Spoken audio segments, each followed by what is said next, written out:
لله رب العالمين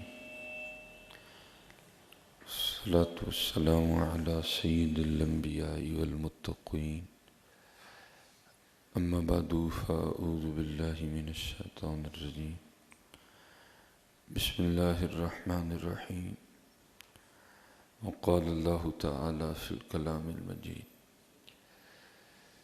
والذين آمنوا أشد حبا لله صدق الله العظيم صدق رسوله النبي الكريم الأمين رب اشرح لي صدري ويسر لي أمري واحلل عقدة من لساني يفقهوا قولي مولاي صل وسلم دائما أبدا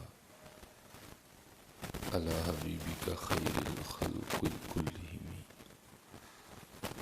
هو الحبيب الذي ترجى شفاعته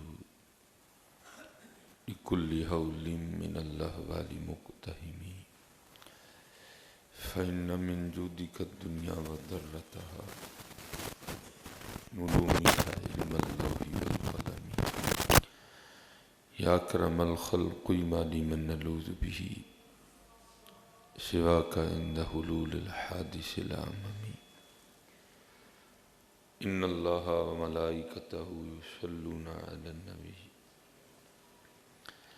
يا أيها الذين آمنوا صلوا عليه وسلموا تسليما الصلاة والسلام عليك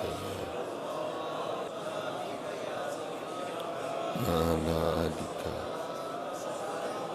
أصحابك يا سيدي يا حبيبي الصلاة والسلام عليك يا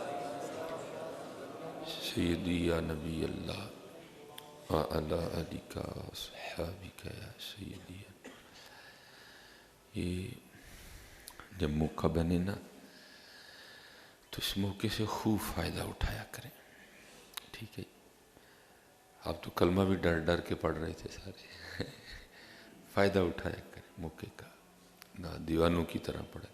اب کون سا کو ابو جہل اوپر تلوار لیے کھڑا تھا کہ آپ کلمہ پڑھیں گے تو اس نے آپ کی گردن اتار دینی ہے. ٹھیک ہے، یہ دفعہ ذرا اور یہ یاد رکھنا، حضور نبی علیہ السلام نے اہل جہنم کے لیے نہیں فرمایا، کیونکہ اہل جہنم کے ہاتھ تو آنے ہی کچھ نہیں نا، وہاں تو ہے ہی سزا ہی سزا. حضور نبی علیہ السلام نے فرمایا اہل جنت کو بھی اس بات کا دکھ ہوگا، جہنم نہیں، وہاں تو ہو گئی دکھ نا. تو اہل جنت کو بھی حضور نبی علیہ السلام نے فرمایا دکھ ہوگا. صحابہ نے عرض کی محبوب کس بات کا؟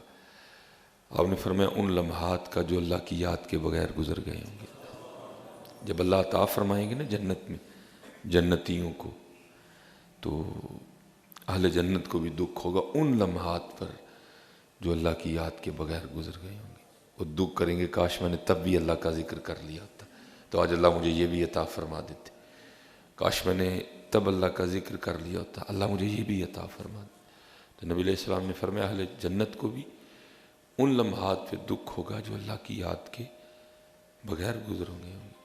اسی لیے تو حضرت اگر آپ صحابہ کی زندگیوں کو پڑھیں یا صوفیاء کی زندگی کو پڑھیں تو آپ کو جا بجا اس معاملے پہ عمل پیرا دکھائی دیں گے کہ وہ اپنے لمحات کی بڑی قدر کرتے تھے.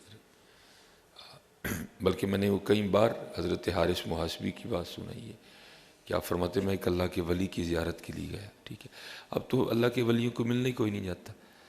اب تو دور ہے امیروں کو ملنے کا حضرت، اب دور ہے ان لوگوں کو ملنے کا جہاں سے کام نکلتا ہو.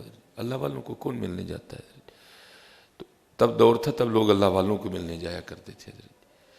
اور لوگ تلاش میں رہتے تھے کہ کہیں کو اللہ والا ملے اور ہم اس کو ملیں جا کے، اس کی زیارت کریں جا کے، اس سے کچھ سیکھیں، اس سے کچھ لیں جا کے، اللہ کا کرم ملے، حضور نبی علیہ السلام کی محبت ملے حضرت. لیکن اب تو حضرت جی پیسہ ہی پیسہ سوار ہے حضرت، اب تو پیسہ پیسہ سوار ہے.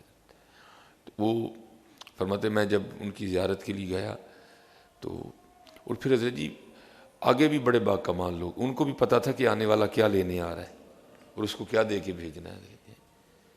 تو وہ فرماتے میں جب پہنچا تو حضرت جو ہے نا وہ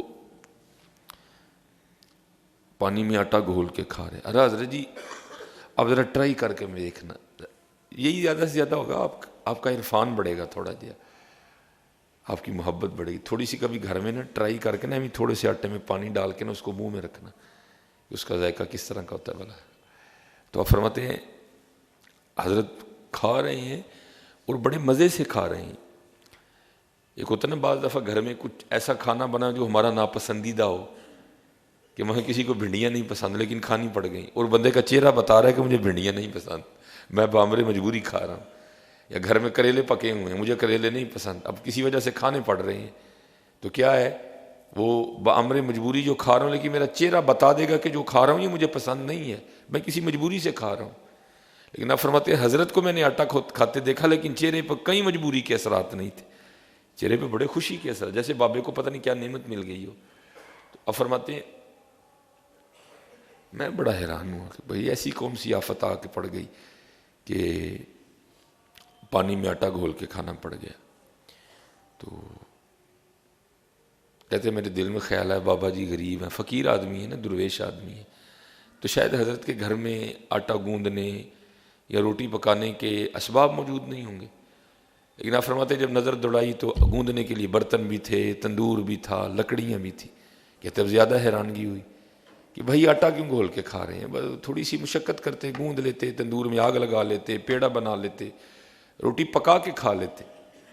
تو کہتے میں تو گئے سیکھنے تھا, تو میں نے عرض کی میں حضور یہ ایسی کون سی آفت آ پڑی, تھوڑی سی مشقت فرماتے, گوندتے, اتنی دیر آٹا تیار ہوتا تو تندور میں آگ لگا لیتے, جب آگ لگ جاتی تو اس کے پیڑے بناتے, پیڑے بنا کے روٹی لگا کے کھاتے. یہ دیکھو حضرت یہ قدر والے لوگ تھے جنہوں نے انتہائی قدر کی حضرت اپنے لمحات کی. تو کہتے حضرت مجھے آگے سے جواباً ارشاد فرمانے لگے یار گوندا اس لیے نہیں کہ اگر گوندتا تو اس میں وقت لگنا تھا, تو تندور میں آگ اس لیے نہیں لگائی, اگر لگاتا تو اس میں بھی وقت لگنا تھا. پیڑے اس لیے نہیں بنائے, اگر بناتا تو اس میں بھی وقت لگنا تھا. اور اگر روٹی بنا لیتا تو پھر اسے کھاتے ہوئے, چباتے ہوئے, نگلتے ہوئے بھی وقت لگنا تھا. تو ذائقہ تو یہاں ہی ہے نا, نیچے جا کے تو سب برابر ہے حضرت جی, ذائقہ تو صرف زبان پہ ہے, باقی تو نیچے برابر ہے سارا کچھ. بھئی یہ زبان کا رول ہے, اگر کوئی اس میں سے نکل جائے حضرت جی, لیکن ہم پھنس گئے ہیں زبان کے چسکے میں حضرت. وہ نکل چکے تھے, ان کو پتا تھا جو کچھ بھی ہے یہاں ہی ہے, اس کے نیچے جا کے جو مرضی ہے سب برابر ہے. مقصد تو پیٹ بھرنا ہے نا, مقصد تو بھوک دور کرنا ہے, مقصد تو یہ ہے کہ اپنے وجود کے لیے اتنی طاقت اکٹھی کرنی ہے کہ میں اللہ کی بندگی اصل طریقے سے ادا کر سکوں, میں حضور نبی علیہ السلام کی غلامی کے راستے پہ بآسانی چل سکوں. باقی تو اس کے بعد سب برابر ہے حضرت جی. تو ان کا تو آپ نے فرمایا یار میں نے اس لیے سارا کچھ نہیں کیا, اگر اس سارے جھنجٹ میں پڑ جاتا تو بڑا وقت لگنا تھا. میں نے پانی میں آٹا گھول کے اس لیے کھایا جو اتنا زیادہ وقت بچ جائے گا میں اپنے اللہ کو اور یاد کر لوں گا. لیکن حضرت جی انہی کا حوصلہ تھا, ہم نہیں کر سکتے کوئی, ہم یہ نہیں کر سکتے, آپ کہیں بھی تو نہیں کر سکتے حضرت. ہاں یہ وہی لوگ تھے حضرت جن پہ اللہ اور اللہ کے رسول کی محبت کا اتنا غلبہ تھا. یہ مزہ یہ اس سے نکل چکے تھے حضرت, یہ سے بہت آگے جا چکے تھے لوگ. ان کا مزہ صرف اللہ کی یاد میں تھا, ان کو سکون صرف اللہ کی یاد سے ملتا تھا.